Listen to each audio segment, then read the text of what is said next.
Buongiorno a tutti. Oggi voglio prendere spunto da questo bellissimo libro, Leggere Lolita Teheran di Ezzar Nafisi, e non tanto per parlarne, perché quasi tutti, moltissimi di voi l'avranno letto. Quando è uscito nel 2003 è stato un caso editoriale, un successo globale che per molti veramente ha significato conoscere degli eventi magari poco noti come quelli della post-rivoluzione iraniana. Ma per cercare di fare un parallelismo tra la scrittrice Azar Nafisi e un'altra grandissima scrittrice iraniana, la prima scrittrice iraniana, Simin Danishvar, e quanto le loro opere più importanti, da un lato Leggere Lolita Teheran e dall'altro Savushun, hanno significato per le donne iraniane e per le donne che hanno voluto diventare scrittrici, e anche quanto la storia dell'Iran ha influito sulle vicende personali di queste due donne. E quindi da un lato abbiamo Zarna Fisi, che è nata nel 1948, poi giovanissima, a 13 anni si è trasferita in Inghilterra e poi negli Stati Uniti per continuare a studiare, e proprio negli Stati Uniti si è laureata e ha conseguito il PhD in letteratura inglese.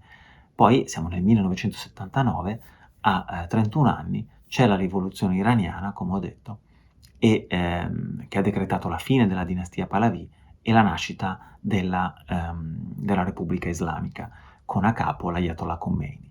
Questo ha rappresentato, diciamo, un sogno, il sogno iraniano, e Azar Nafisi decide di tornare in patria e insegnare all'Università di Teheran. Ma questo sogno, come lei descriverà in Leggere la verità a Teheran, sarà infranto. La Repubblica Islamica non rappresenta il sogno iraniano, rappresenta un'imposizione, soprattutto sulle donne, e tra queste nuove regole c'è l'imposizione del velo. E voglio ricordare che nel 1979, l'8 marzo, le donne iraniane andranno in piazza, proprio in strada, per protestare contro l'imposizione del velo. E l'8 marzo, curiosamente, proprio il giorno di nascita, però nel 1921, di Simin Danishvar, l'altra protagonista della mia storia. E Azar Nafisi ovviamente è tra quelle che non riescono a sopportare l'imposizione del velo, infatti nel 1981 verrà espulsa dall'Università di Teheran. È un fatto che è descritto in maniera molto molto efficace nel terzo capitolo del libro di Leggere Lolita Teheran. E poi lei riprenderà l'insegnamento all'Università della ME, sempre a Teheran, e poi nel 1995 decide di mollare e dà le dimissioni. E qua succede qualcosa di interessante, perché lei dà le dimissioni, ma in quanto donna non può mettere fine al rapporto lavorativo. L'università non le accetta e quindi lei smette di andare a lezione e l'università la licenzia. Come dicevo, siamo nel 1995, qua inizia, diciamo, quello che è il fulcro del libro di Leggere Lolita Teheran, perché ogni giovedì accoglie in casa sua le sue studentesse più affezionate per parlare di quello che ama di più, la letteratura. E usa anche la letteratura come strumento per cercare di comprendere la realtà che le circonda, come una sorta di dizionario, come una sorta di enciclopedia, come un traduttore, un modo per comprendere e capire e riuscire ad affrontare meglio quello che succede intorno a queste ragazze giovani, ognuna con la sua storia anche drammatica. Poi nel 1997 Zanafisi, in seguito a una serie di vicende molto dolorose, decide di abbandonare l'Iran, scappa e torna negli Stati Uniti, dove prosegue la sua carriera, collabora anche con grandissimi giornali come il New York Times, il Washington Post, anche il Guardian. E come dicevo, Leggere la verità a Teheran nasce da questi incontri, da queste storie personali molto molto intime, molto molto forti, e poi si dilata. Il libro è diviso in 4 capitoli, ognuno collegato a un nome, a un evento letterario, a un titolo che più sta a cuore alla scrittrice. Quindi il primo è Lolita, che racconta proprio le vicende di questi incontri, poi si fa un balzo indietro nel tempo con Gatsby, in cui si raccontano gli eventi pre-rivoluzione, poi come la rivoluzione veramente ha infranto i sogni degli iraniani, e poi con James, in cui si continua la vicenda temporale e si va a descrivere la delusione dell'espulsione dall'università, e anche quanto le delusioni personali, di quanto la scrittrice ha subito anche, andando a vedere,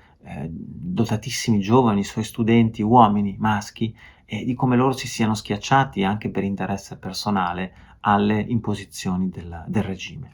E poi nell'ultimo capitolo Austen si ritorna a seguire la linea temporale di Lolita e gli eventi successivi. Questo libro ovviamente è una pietra miliare e ha ispirato veramente anzi generazioni di scrittrici. Ma in quanto a ispirazione, Azar Nafisi non ci sarebbe mai stata se non ci fosse stata prima di Simin Danishvar. Simin Danishvar infatti è nata nel 1921. Lei è a Shizar, una cittadina nel sud dell'Iran, ed è stata la prima scrittrice iraniana. Infatti lei aveva cominciato a scrivere anche già giovanissima, usando uno pseudonimo, poi a 21 anni scrive il suo primo libro, che però verrà pubblicato nel 1948, quando lei avrà 27 anni, e questo libro curiosamente si intitola Fuoco spento, che richiama un titolo che richiama Il fuoco pallido di Nabokov, uno dei miei libri preferiti, e in qualche modo crea veramente un collegamento tra le due protagoniste del mio libro, Azar Nafisi con il suo amato Nabokov e ovviamente Simin Danishvar. Ma Simin Danishvar poi scriverà quello che è veramente il suo capolavoro, il libro più venduto in Iran e uno dei libri più conosciuti al mondo, che è Shabushun. E in questo libro racconta la dinamiche che succedono nel 1940, quando gli inglesi invaderanno l'Iran, diciamo per giustificare la necessità di dover dare un apporto logistico all'alleato russo in guerra con loro contro il regime nazista. E queste vicende del libro si sviluppano nella città natale della scrittrice, a Shizar, e vedono come protagonista una donna, Shemind Davishnarsa racconta spesso le vicende che ruotano intorno a delle figure femminili, parla di donne alle donne, e la protagonista del libro, che è Zari, è sposata con Yusuf e vive sulla sua pelle, e hanno un figlio, vive sulla sua pelle l'invasione inglese e l'arroganza inglese. E il punto più importante del libro è quando Yusuf muore e Zari decide di fare un corteo funebre. Shabushun infatti vuol dire lamento funebre.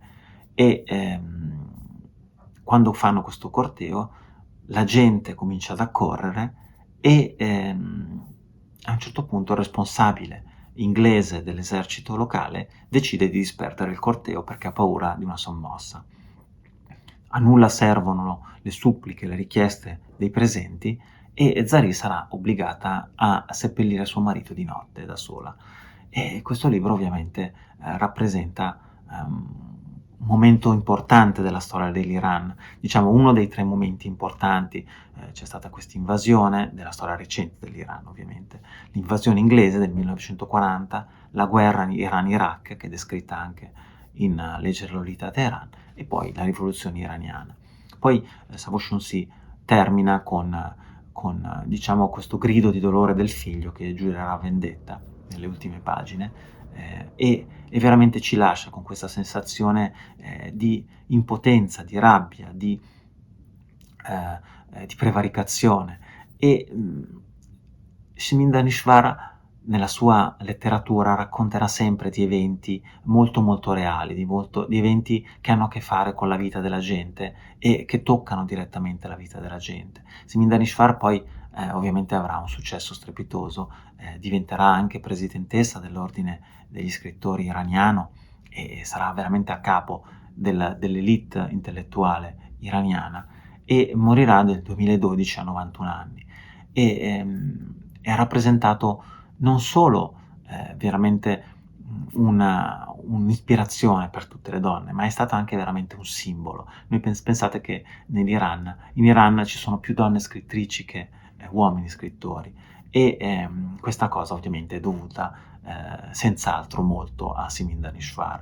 E io voglio lasciarvi con con un altro collegamento interessante perché ha a che fare col cinema. Il cinema iraniano, come la letteratura iraniana, è veramente, un ricchissimo di informazioni e di immagini e di veramente di perle a cui attingere. E io voglio rilasciarvi con un titolo che secondo me, rappresenta veramente, uno dei modi più interessanti per avvicinare, la cultura iraniana, che è un film del 2009, I gatti persiani. E questo veramente, secondo me è un film che vale la pena di vedere in caso non l'abbiate fatto e, che può, secondo me, raccontare in maniera molto interessante la società iraniana vista dai giovani, cosa che secondo me, sono alla base anche dei 2 libri di cui vi ho raccontato oggi, Leggere la loro vita a Teheran, che come protagoniste fondamentalmente ha le studentesse, queste studentesse con le loro vite,